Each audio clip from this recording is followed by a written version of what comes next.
17. Mesdames, Messieurs, bonsoir et merci d'être présents sur 103.1, la fréquence de Radio Carré Jeune. Et c'est bel et bien l'émission Une heure pour convaincre. Une heure pour convaincre de ce mardi reçoit le porte-parole du Parti démocrate, Gérard Akoumé. Il va donc parler au nom de ce parti à la place de son président, M. Nicodème Rabier. En 55 minutes, nous allons donc faire le tour de l'actualité socio-politique et économique. Le temps que vous prenez place confortablement et de nous écouter attentivement, tournons vers la technique pour la pause musicale. À tout à l'heure. Invité du jour, M. Gérard Akoumé, porte-parole du Parti des démocrates de Nicodème Rabier. Moi, je suis Eugène Bamazou, une fois encore. Bonsoir et bonsoir également à notre invité du jour, Gérard Akoumé. M. Gérard, bonsoir. Bonsoir. Et comment ça va? Ça va très bien, ça va très bien. C'est un plaisir de nous retrouver dans les studios de Radio Carré Jeune et je peux partager avec les populations les préoccupations de l'heure, l'actualité de l'heure, pour que ces populations soient édifiées. Et je m'en vais d'abord leur présenter les salutations du président de notre parti, le Roland Radia Nicodème. Voilà. Merci. Donc, sans transition, quelle est l'actualité de votre parti aujourd'hui? Vous vivez quand même? Notre parti vit, je crois savoir que vous devez être informés au jour le jour que nous effectuons des rencontres de chambre avec nos populations à chaque fois. Il ne se passe aucun week-end où le parti, les démocrates, n'est dans l'arène, nous sommes dans l'arène pour pouvoir échanger avec la population, leur expliquer, n'est-ce pas, ce qui se passe sur la scène politique, afin que ces populations-là même s'approprient ce qu'il y a comme information et, n'est-ce pas, au moment venu, jouent leur partition. Voilà. Aujourd'hui, quelles ont été les grandes actions qu'on peut noter depuis que vous avez été, où vous avez mis sur pied ce Parti des démocrates? Pour la particularité de notre parti, le Parti des démocrates vient d'avoir 1 an. Et dans cette année, nous avons quand même su parcourir tout le Togo. Nous avons échangé avec la population pour être au parfum de leurs préoccupations et leur porter aussi notre message, celle de faire en sorte que l'opposition togonaise parle d'une seule et unique voix. C'est le leitmotiv même sur lequel est assis le Parti les démocrates. Et en somme, l'actualité qui est là et qui nous poursuit, c'est le problème de réforme qui n'arrive jamais. Le parti a pris soin d'expliquer aux populations ce que c'est que ces réformes-là. Et si ces réformes aboutissaient, ce que les populations tireraient comme bénéfice dedans. Nous poursuivons le mieux-être des populations et il faudrait que ces réformes-là, n'est-ce pas, permettent à ces populations quand même d'avoir un mieux-être. Voilà, à cette population, le Parti des démocrates, comment vous leur expliquez la façon dont vous allez asseoir ces réformes que d'autres partis ont commencé par réclamer et que par malentendu vous les avez quittés? Vous, personnellement, vous, au niveau du Parti des démocrates, comment allez-vous mettre en confiance vos militants pour effectivement aller à ces vraies réformes qui ne font que traîner? De toute manière, il faudrait que le cœur comprenne très bien que l'accord politique global qui a été signé en 2006 a stipulé clairement quel type de réforme nous devons avoir. Donc il ne faudrait pas polémiquer là-dessus. Ceux qui font des faux fuyants, ils n'iront nulle part, l'histoire les rattraperait. Ce qui est d'abord, c'est les problèmes, comme on dit, les réformes électorales, que ce soit les fichiers, que ce soit la CENI qui contrôle les élections, que ce soit la Cour constitutionnelle qui prépare, proclame les résultats à la fin. Nous avons aussi des réformes, comme on dit, du côté social. La décentralisation dont nous parlons aussi, la décentralisation est une réforme. Donc c'est tout ça là que nous expliquons aux populations. Si on arrive quand même à les mettre en œuvre, ça permettra ce que nous avons, ce qu'on appelle la bonne gouvernance au Togo, et le pays ne peut que bien marcher. Il faut voir ce qui se passe aujourd'hui. Dans tous les secteurs, rien ne marche. Et c'est malheureux pour les Togolais. Donc nous devons nous lever comme un seul homme. Nous devons dire non, n'est-ce pas, à ces usurpateurs-là qui nous tirent vers, je pourrais dire, le gouffre. Il faudrait que nous nous réveillions de notre léthargie pour avoir ces réformes-là. Et nous les trouvons. Voilà. Aujourd'hui, d'autres partis qui vous ont précédé ont souillé le terrain, selon l'opinion. Au parti des Togolais, qu'est-ce que vous allez concrètement concrètement des démocrates, voilà, qu'est-ce que vous allez mener comme action pour ramener maintenant la population vers vos buts au fil des années, au fil des élections? Le Togolais se désintéresse de l'homme politique. Vous avez raison, parce que c'est un langage qui est partagé au quotidien, mais je voudrais seulement vous amener à tirer vos propres conclusions sur ce que nous avons fait comme parcours jusqu'au jour d'aujourd'hui. Il faut voir les sorties du Parti démocratique, si nous mobilisons ou pas. Nous mobilisons. La preuve, c'est que nous devons maintenant faire balader, nous ramener au niveau des populations, échanger avec eux, et sans des calculs politiciens. L'essentiel pour nous, c'est que ce Togo évolue. Et ils ont compris que nous devons quand même travailler pour que ce Togo évolue. Et le message passe très bien. Nous nous mobilisons partout, nous passons, que ce soit ici au sud ou au nord. Et les vidéos qui sont passées ici et là, on va prouver ce que nous faisons sur le terrain. Donc le problème ne se pose pas. Il ne faudrait pas que des gens se disent à chaque fois que le peuple est fatigué et qu'on sort. De toute manière, ça a été quand même une situation que nous avons pris soin quand même de nous approprier, comme quoi l'opposition togolaise aussi à un moment donné a failli, n'est-ce pas, à certaines de ses responsabilités. Mais pas pour autant, ce n'est pas l'opposition qui est responsable de la situation dans laquelle nous sommes aujourd'hui. Cette opposition-là a compris, n'est-ce pas, ses erreurs et veut maintenant rebondir de nouveau. Et c'est le travail que nous faisons au quotidien. Je crois que ça commence par porter. Les populations togolaises savent où est leur intérêt. Voilà. Et pour convaincre sur Radio Carré, l'invité du jour, Gérard Koumen, le porte-parole du Parti des démocrates de Nicodème Hagbia. Au moment où vous célébrez vos 12 ans d'existence, un an, 12 mois. Oui, un an, et 12 mois d'existence, un an, le Ashkroun est en sensibilisation pour la première phase des réparations. Vous deviez quand même avoir une pension à cette institution qui veut lutter pour la réconciliation vraie, surtout, et l'unification des Togolais. La réconciliation ne se décrète pas. C'est un acte qu'on vit, c'est des actes qu'on pose. Et ce qu'on fait au Togo, ce n'est pas ce qui peut amener à la réconciliation. Mais nous sommes clairs là-dessus. Le Ashkroun est en train de poser des actes pour aller à cette réconciliation. Le Ashkroun, avec ses actes qu'il pose, ce n'est que des faux fuyeurs. On fuit le vrai débat. Nous ne connaissons pas les bourreaux, on nous parle des victimes. Et ces bourreaux, dans une justice transitionnelle, il faudrait que et les bourreaux et les victimes soient ensemble et que le bourreau publiquement demande pardon. Et c'est là que la victime aussi se dirait, bon ça va, je pardonne et nous pourrons aller de l'avant. Mais aujourd'hui au Togo, on ne constate pas cela. C'est des fuites en avant, c'est du dilatoire à chaque fois. Le Ashkroun n'apportera rien, les cœurs ne seront pas apaisés. Ce n'est pas une question de moyens. On peut distribuer des milliards dans toutes les maisons, ça ne va pas régler les problèmes au Togo. Le Togo connaît un problème, c'est 50 ans d'injustice sociale et démocratique. C'est ce que nous voulons corriger. Donc il faudrait aller avec des vérités, pas du dilatoire. Donc vous ne comptez pas sur le Ashkroun dans cette mission de réconciliation et d'unification? Pas du tout, nous on ne se trompe pas de combat.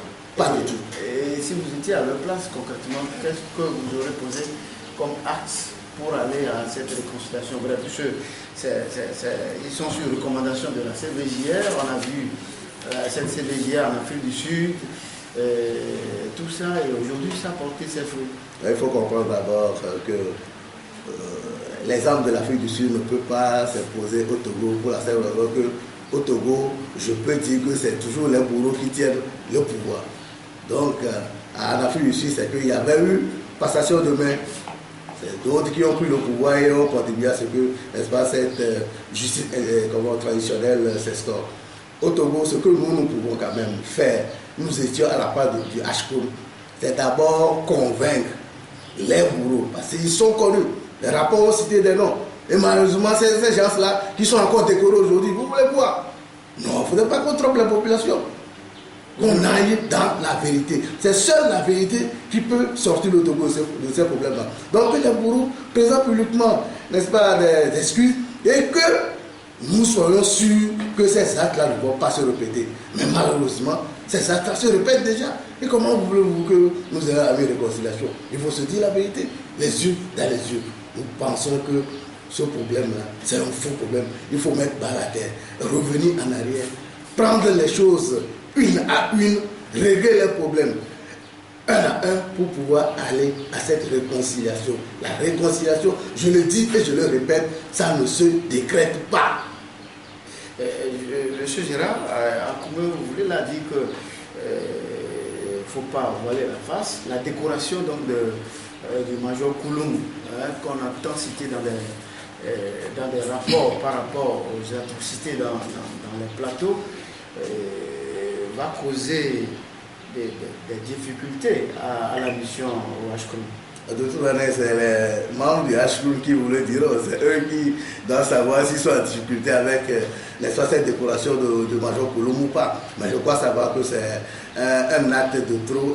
Fort Gnassingbé pouvait quand même faire économie de cette décoration et nous pourrons quand même compter sur leur bonne foi pour pouvoir aller à une réconciliation. Mais ma foi, ce n'est pas le cas. C'est malheureux pour le Togo.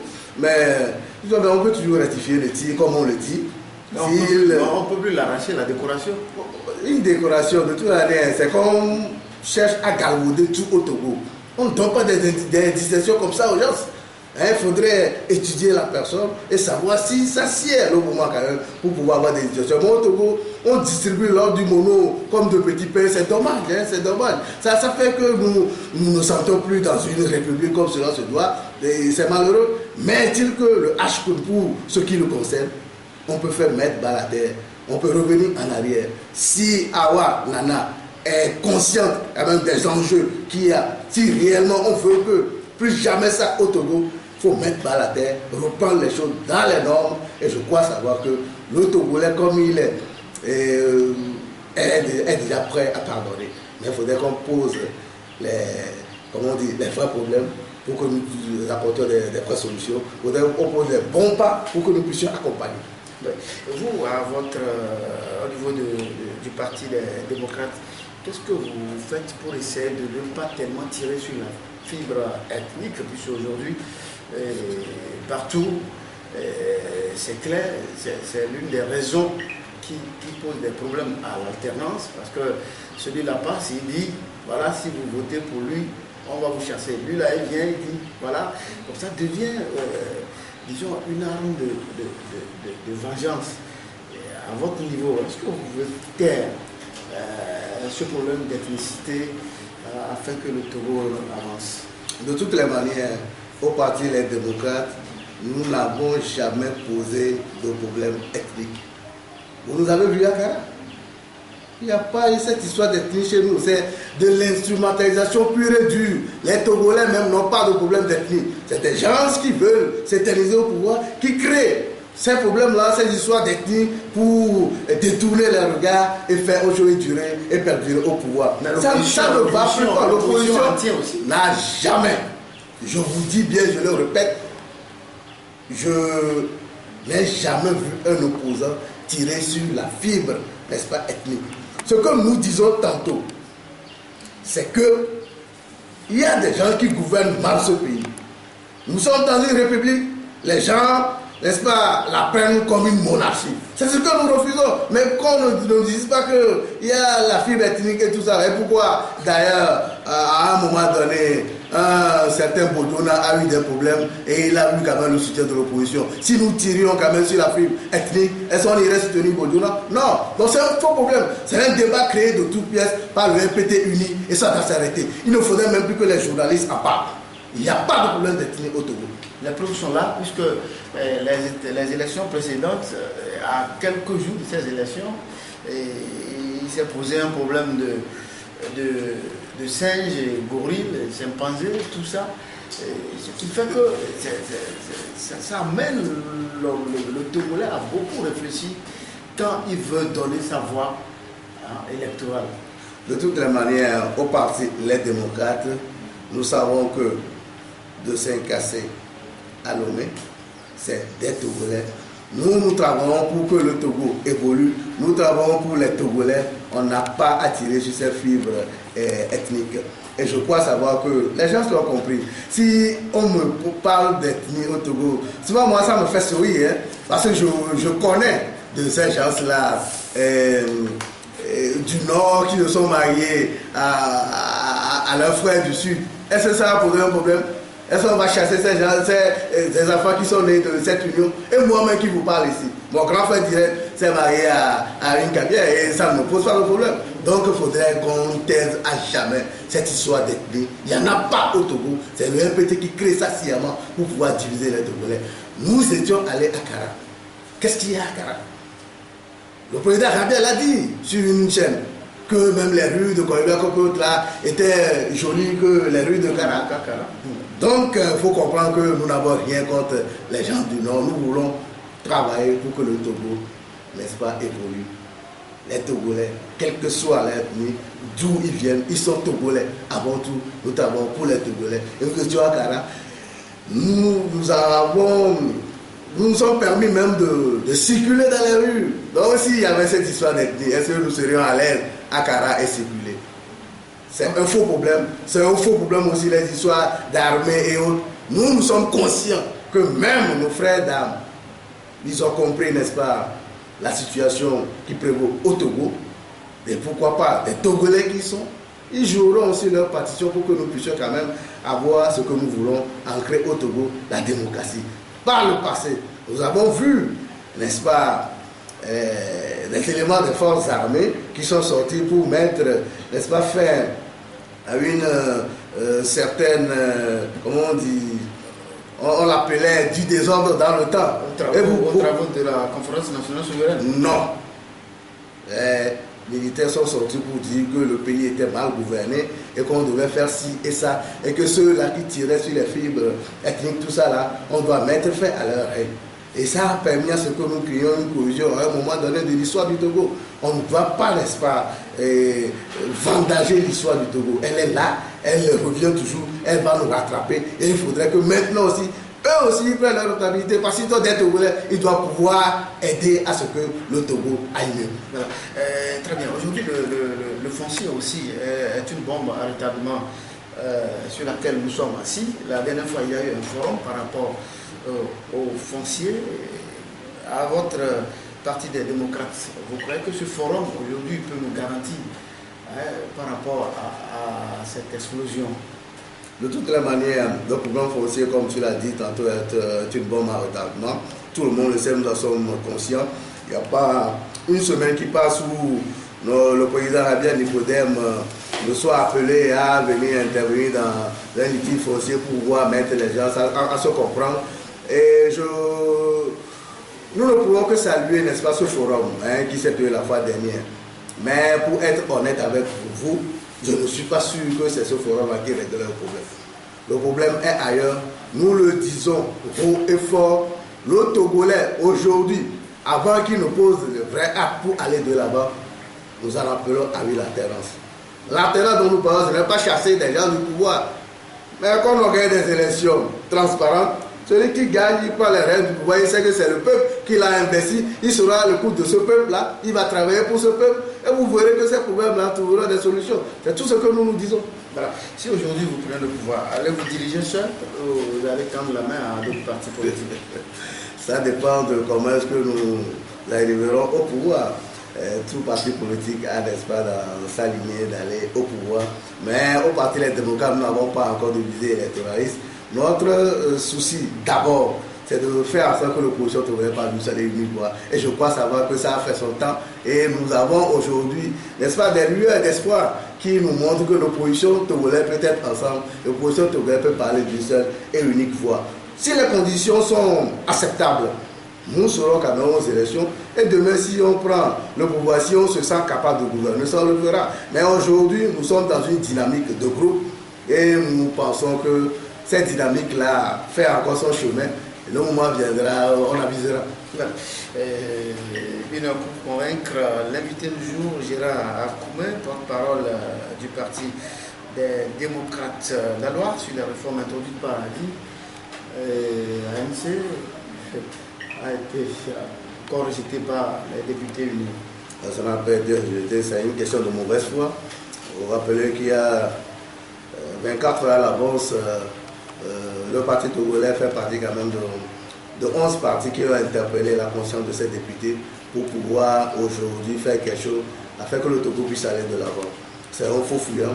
Comme je l'ai dit tantôt, l'accord politique global qui a été signé en 2006 est clair là-dessus. Ces réformes-là, qu'on le veuille, on le fera. Il ne faudrait pas que le pouvoir joue au dilatoire. Ça ne marchera plus, ça ne prendra plus. Nous le disons en termes clairs au Parti des démocrates. Si jamais on ne fait pas ces réformes-là, que le pouvoir ne pense organiser quelques élections au Togo, nous allons l'empêcher. Nous le disons très bien. Nous empêcherons toutes les élections qui seront organisées sans les réformes. Que ce soit clair dans la conscience des Togolais. Nous le disons et nous le répétons. Mais en 2015, vous n'avez pas pu? En 2015, le Parti des Togolais et le Parti des démocrates n'étaient pas encore nés. Et je crois savoir qu'il y avait un mouvement Togo auquel appartenait notre président Ronald Rabia. Mais il qu'au moment venu, il y a eu une frange qui a accepté quand même d'aller aux élections. Donc ce mouvement-là n'avait plus sa raison d'être parce que nous n'étions pas candidats, nous soutenons des gens. Donc si ces gens-là se disent qu'ils ont vu quand même des failles qu'ils veulent exploiter, on ne peut jamais nous leur refuser. C'est le droit à tout le monde quand même d'exercer ce qu'ils pensent mieux pour le Togo. Et ces gens-là se battent au quotidien pour que le Togo évolue. Nous sommes là à réfléchir. Et aujourd'hui, ce à quoi nous sommes arrivés, c'est clair et net. Nous ne permettons plus quand même qu'on nous tape dessus. Voilà. Et une pour convaincre Gérard Akoumé du Parti des démocrates, l'ex-chef de l'État béninois Souglo est désormais chef dans un village ici au Togo, au Guinée-la-Prendre. C'est surprenant? Pas du tout, parce que ça se fait sous d'autres cieux. Il y a de ces chefs-là qu'on introduit d'une manière, comme on dit, exceptionnelle. C'est à titre honorifique pour, n'est-ce pas, louer la valeur de la personne. Donc la personnalité de Souglo même dit beaucoup de choses. S'il a pu quand même conduire le Bénin à la démocratie, s'il a pu, n'est-ce pas, faire son mandat et quitter calmement le pouvoir, pourquoi ne pas avoir, n'est-ce pas, ces images-là à nos yeux à chaque fois et tirer exemple sur eux. Donc c'est bien que le président Souglo même ait pensé, n'est-ce pas, à la ville de sa maman. Il est revenu, n'est-ce pas, pour le rendre hommage. Nous ne pouvons qu'applaudir cela. Ça peut compter, disons, ça peut être une arête de poisson dans la gorge de l'opposition et du pouvoir ou pas? Arrête dans la gorge de l'opposition, pas du tout. Non, du pouvoir en place. Du pouvoir en place. Ah, c'est pas trop. Moi, je crois savoir parce que de là, il peut s'enraciner et commencer par sensibiliser. On n'a pas besoin que Sogo vienne au Togo avant de nous conseiller sur les bonnes manières. Même depuis le Bénin, nous avons été à l'école des Béninois, parce qu'ils ont commencé avant nous. Et après, nous avons pris la relève au Togo ici avec la conférence nationale. On a été à l'école du Bénin. Je crois savoir que ça touche particulière, puisque le pouvoir a voulu récupérer cela pour faire des trucs tambour battant, ça ne va plus prendre. Les populations comprennent quand même qu'il faudrait honorer ceux qui sont dignes, pas ce qu'on fait au Togo en distribuant nos distinctions n'importe comment. Souglo a déjà fait pour le Togo, beaucoup pour le Togo, pour les politiques togolais. Il va continuer par le faire. Pourquoi pas? S'il le fait, c'est le Togo qui va de l'avant. Et le pouvoir en place aussi. Il faudrait que nous soyons clairs là-dessus. D'aucuns ne pensent pas que c'est une chasse aux sorcières qu'on organise. C'est des gens qui peuvent valablement être demain dans l'opposition aussi et toujours contribuer pour que le Togo aille de l'avant. C'est tout ce que nous voulons, c'est que chacun de nous consciemment apporte quelque chose pour que le Togo aille de l'avant. Souglo, un ancien président, pourquoi pas faire un aussi demain un ancien président? Ça va arriver. Voilà. Et il y a un mois que nous avons célébré les 57 ans de la section de notre pays à la souveraineté internationale. Au niveau de votre parti, vous avez organisé des activités ou pas? Au niveau de notre parti, nous avons eu à lancer un appel quand même à la population pour dire tout simplement que nous ne voyons pas l'opportunité de célébrer en faste la fête de l'indépendance. Comme on le dit tantôt, le père de la nation togolaise qui est Sylvain Soluku a été lâchement assassiné en 1963. C'est lui qui, n'est-ce pas, a conduit le Togo à l'indépendance. Ce valeureux homme a été assassiné lâchement. Nous ne savons pas les tenants et l'aboutissage jusqu'à aujourd'hui. Donc cela nous plonge, comme on dit, dans un deuil. Ce deuil-là, nous n'en sommes pas encore sortis et on n'irait pas aller célébrer avec face, comme on dit, la fête du 27 avril. Et surtout que l'histoire du Togo, quand on voit le cheminement de 1960 jusqu'à maintenant, l'histoire a été tronquée. Les gens, les élèves qui arrivent aujourd'hui, nos jeunes frères, n'ont pas la vraie histoire du Togo. Donc nous avons réclamé que l'histoire, la vraie histoire du Togo soit restituée. C'est après cela que nous irons quand même à une célébration de la fête de l'indépendance. Donc pour l'instant, et comme nous sommes dans un deuil, nous devons sortir de ce deuil-là, nous devons restituer les vérités et nous irons de l'avant. Entre-temps, ils avaient parlé du rapatriement des restes du père de l'indépendance. Quelle est votre réaction par rapport à ce rapatriement? Ça traîne? Ça traîne, vous avez raison, et ça ne peut que traîner. D'abord, c'est du ressort de la famille Olympio d'accepter que les restes de Sylvain Olympio soient rapatriés au Togo. Ça, c'est un point. Le second point, est-ce que nous avons les vérités sur les circonstances de l'assassinat de Sylvain Olympio? Aussi longtemps qu'on ne nous servira pas cette vérité, Sylvain Olympio ne sera pas rapatrié au Togo. Parce que nous saurons quand même le rendre cet hommage-là si nous ne savons pas ce qui s'est réellement passé. Cette nuit-là, jusqu'au petit matin, où on l'a lâchement assassiné. Et voilà un président démocratiquement élu. Comment on dit, ça fait toujours mal jusqu'au jour d'aujourd'hui. Nous devons, n'est-ce pas, corriger ça. C'est pourquoi nous en appelons à une prise de conscience. Les gens qui sont au HQ maintenant, il faut un sursaut d'orgueil. Il faut dire les vérités comme elles sont pour pouvoir aller à une véritable réconciliation. Voilà, et hors du Togo, quelle leçon votre parti tire des élections présidentielles en France, remportées par Macron qui va vite, déjà il a son gouvernement, tout, alors que ici, on fait 2 ou 3 mois après les élections, on va avoir un gouvernement en bonne et due forme. La première leçon, c'est que quand vous êtes investi d'un pouvoir que le peuple vous confie, vous agissez en toute liberté, vous êtes libre d'avoir votre conscience de dérouler comme cela se doit. Et vous allez vite. Vous allez vite, très vite d'ailleurs. Parce que tout est déjà programmé, vous savez que c'est le peuple qui vous a demandé de le faire et vous le faites. Et ce peuple-là, vous irez devant lui après pour le rendre compte. Mais comme chez nous au Togo, c'est des usurpateurs, des gens qui sont mal élus, des gens qui s'octroient de force le pouvoir, ils se disent qu'ils n'ont pas de compte à rendre à personne. Donc ce qui fait que les choses traînent, ils s'en foutent pas mal, ils se fichent de ce que peut ressentir le commun du Togolais, et c'est dommage parce que le Togolais au jour d'aujourd'hui devient, je peux l'appeler un esclave dans son propre pays, et c'est malheureux. On peut rêver à ça un jour? On peut rêver à cela, et nous disons tout simplement que des conditions, comment on dit, d'organisation d'élections soient équitables. Nous en appelons dans les réformes que nous demandons. Vous n'êtes pas sans savoir que le parti, les démocrates, est membre du groupe que vous, les journalistes, vous avez surnommé le groupe des 6. Nous avons fait un plaidoyer, et dans ce plaidoyer, nous réclamons à corps et à cri qu'il y ait quand même des réformes électorales. Et ces réformes électorales permettraient qu'on ait des élections libres au Togo. Si quelqu'un gagne, qu'il soit proclamé gagnant, et vous verrez que les choses iraient très bien. C'est le cas au Ghana la fois dernière. Parce que Nana Akufo-Addo a eu un problème. C'est le cas au Burkina. Quand Marc Kaboré a été élu président, il y a eu un problème. C'est le cas tout récemment au Bénin avec Patrice Talon. Il suffit seulement que nous fassions les choses bien, correctement, dans les normes comme cela se dit, et vous verrez qu'il n'y aura aucun problème. Voilà, en Côte d'Ivoire, depuis plus de 3 semaines, les militaires ont mis à genoux toute l'économie par les drogues, alors que là, les élections ont été démocratiques. Bon, de toutes les manières, c'est malheureux de voir ce peuple frère ivoirien subir, n'est-ce pas, ces assauts répétés des hommes en armes. Mais moi, je l'interpréterai autrement. Ces gens-là ne prendraient jamais les armes pour réclamer quoi que ce soit si, dans le passé, on ne le leur a pas promis. C'est malheureux que des gens instrumentalisent, c'est ceux qui ont les armes en Afrique de pouvoir porter leurs hommes au pouvoir.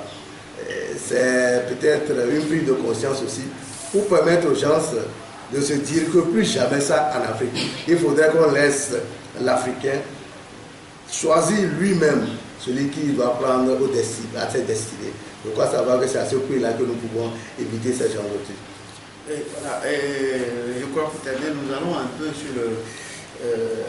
sur les grands travaux à Lomé. Depuis plus de 3 ou 4 semaines, les riverains de la route Lomé, Vaughan et grognent sérieusement et à 2 reprises. Ce chantier a été confié aux entreprises. La seconde fois, c'était à une entreprise chinoise et le Premier ministre lui-même a personnellement garanti qu'on ira à terme. Actuellement, on a fait reculer toutes les machines. Au même moment, le gouvernement était vraiment en séminaire pour pouvoir changer de comportement. Et ça laisse à désirer, surtout cette route en cette période de pluie. Vous avez trouvé le juste mot, ça laisse vraiment à désirer. Je crois savoir que c'est la raison pour laquelle nous, au Parti des démocrates, nous n'avons jamais cessé de le dire. Nous en appelons à chaque fois à la démission de Faure Gnassingbé. Quand tu es incapable de faire quelque chose, n'est-ce pas, on va l'établir. Faure Gnassingbé ne peut pas garder un ministre qui s'est permis quand même de détourner 26 milliards de nos francs. Les gens viennent encore nous narguer. Un ministre qui va devant l'Assemblée nationale dit que les fonds ont été utilisés par une entreprise pour acheter du matériel. Ce ministre-là doit être débarqué le même jour.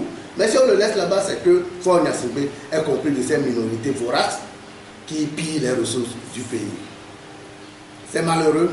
Nous devons quand même continuer notre travail sur le terrain. Les populations togolaises ont compris que Faure Gnassingbé n'est pas là pour apporter quelque bien-être à elles. La raison pour laquelle je crois savoir que le moment viendra où cette population va, n'est-ce pas, sortir son mot, nous l'appelons le dernier mot. Si Faure Gnassingbé refuse de faire les réformes, arrivé à un moment donné, nous ne réclamerons plus les réformes, mais il partira, qu'il le veuille ou non, il partira. Voilà.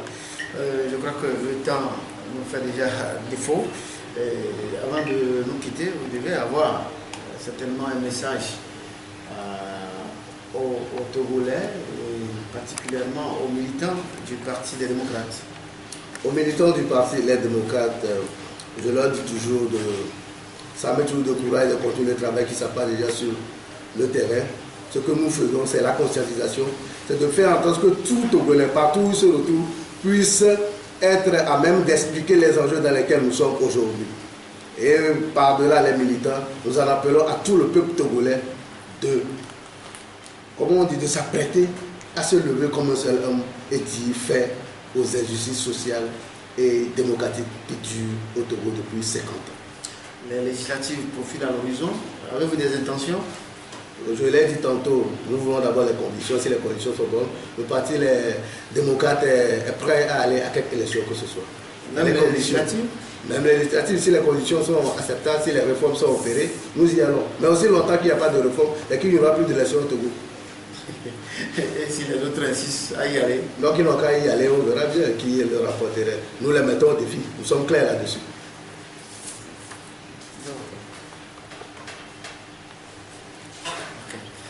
Ok, et je crois que cette émission est pour convaincre de ce mardi 23 mai 2017 à sa fin. L'invité du jour, Gérard Akoumen, porte-parole des partis des démocrates de M. Nicodème Rabia. Monsieur Gérard, revenez-nous à tout moment. Ce sera avec plaisir que nous reviendrons quand même dans vos studios ici pour que vous puissiez quand même continuer ce noble travail que vous faites. Les journalistes, nous sommes de cœur avec eux. Malgré les conditions, vous êtes là, ferme et vous continuez, vous abattez un travail éloquent sur le terrain qui permet à ce que les populations soient informées à temps. Merci et bonne chance. Merci bien. Et bien des choses au président. Merci bien, ne manquez pas. Voilà. Point final. Moi, je suis Eugène Bamazé, assisté donc de Fredo Ati pour rediffusion de cette émission demain mercredi à partir de 23h dans Universel et rendez-vous mardi prochain avec un autre acteur de développement. Au revoir et bonnes conditions d'écoute à toutes et à tous.